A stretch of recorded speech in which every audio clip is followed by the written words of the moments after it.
The Daily Network presents 1011. 10 minutes of meaningful conversation with immigrant leaders and entrepreneurs every Friday at 11 a.m.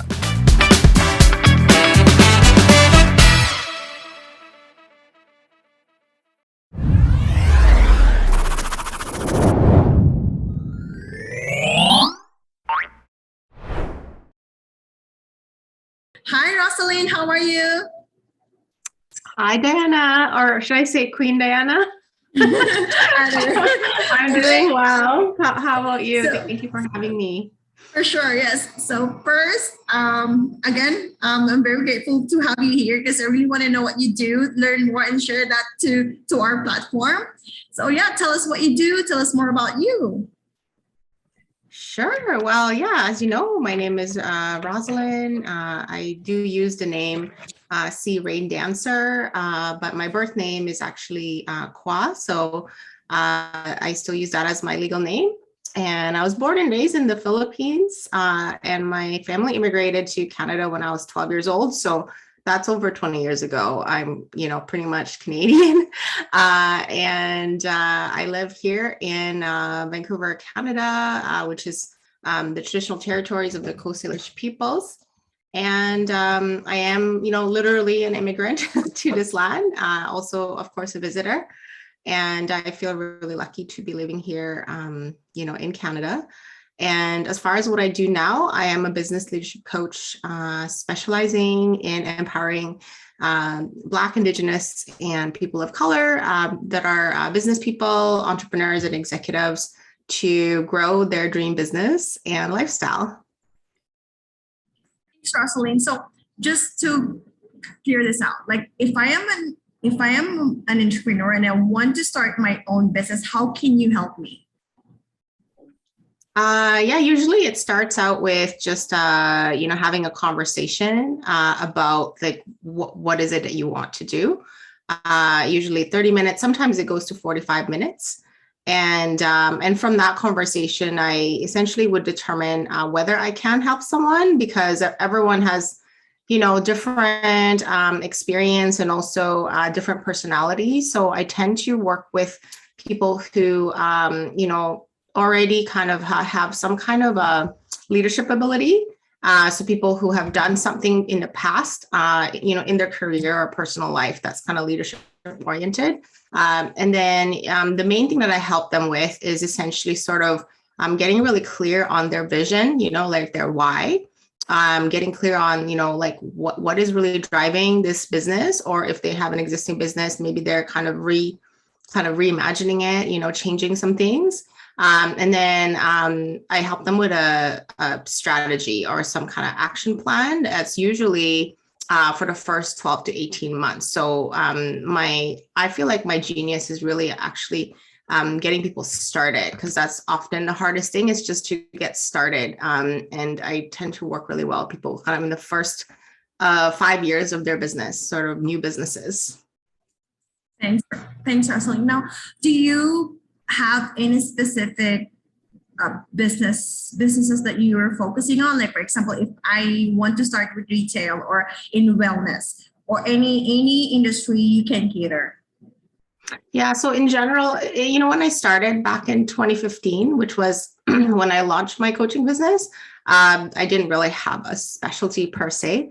But, over time, I recognized that I love working with one, like health and wellness, two, like food businesses, and three, anything to do with like personal growth, healing, and transformation. So sometimes education. So those three areas.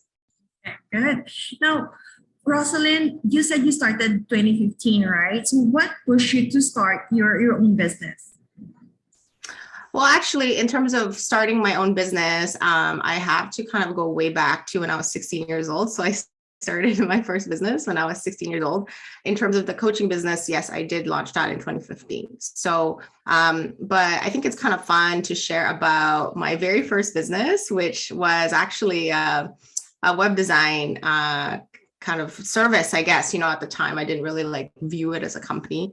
But the story is that, because I have immigrant parents and they have this whole idea that I should be either studying or working, that there was, like they didn't have, I guess they really valued like kind of achievement, right? It's like, or me being productive or doing something.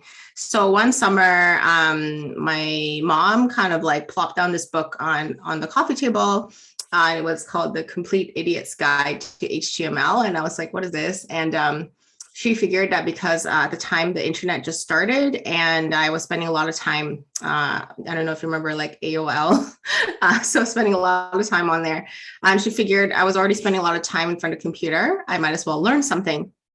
So I took that book and I learned how to make websites, and that's how I got started.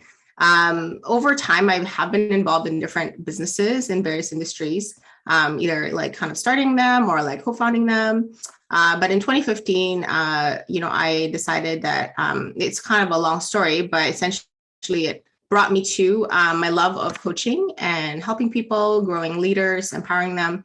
And that really came out of a period of when I did sort of was involved in the business that is there's a training institute out of Phoenix, Arizona.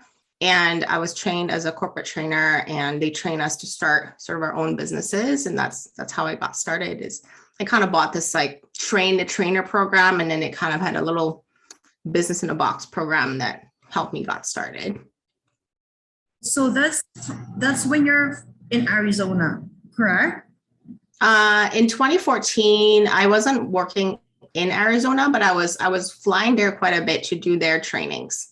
I was being trained to kind of do my own training business. So yeah. As a coach, what's the most challenging part so far when you're mentoring and coaching entrepreneurs? I would say it's there's actually a lot of things that are challenging, but I would say one of the most challenging things is actually like, sometimes they have a lot of blind spots. So they have this thing that they see, there's some things they see really clearly and other things that they don't.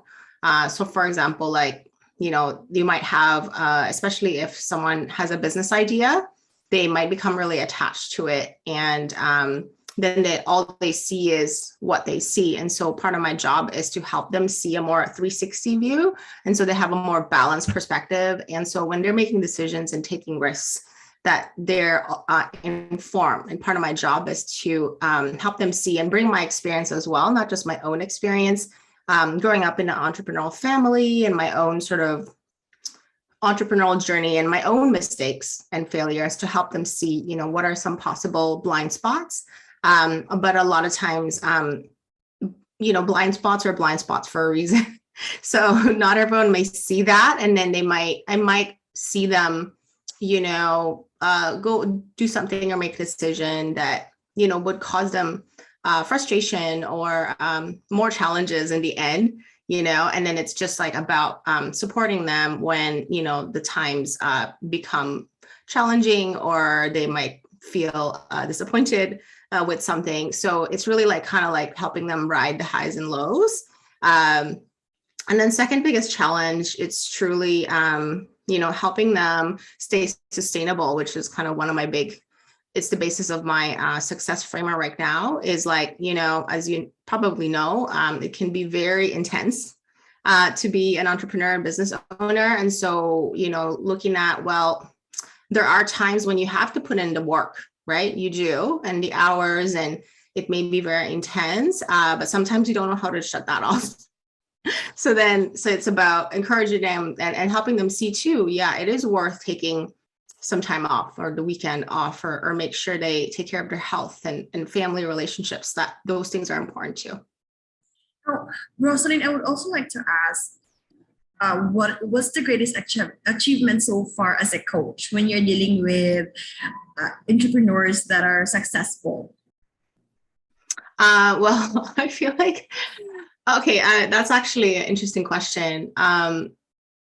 It's easy to say, I do have, a lot of stories of clients who especially if I helped them like maybe a few years ago, and now I'm seeing them really thrive in their business and be successful. So that's one.